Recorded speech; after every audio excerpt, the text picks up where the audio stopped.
Break alert! Vueltita sexy. ¡Go! ¡Su capitana! Interceptando el radar. ¡Mis legonautas!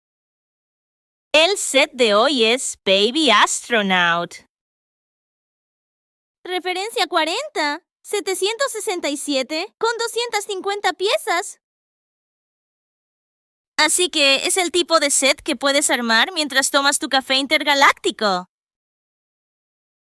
Este set no es un juguete pequeño típico, sino más bien una pieza decorativa o de exhibición para legojólicos. Está inspirado en los astronautas clásicos de Lego, con estética típica de los sets Space antiguos. A primera vista parece chiquito, pero es una figura aumentada, o sea, un baby, versión extra large.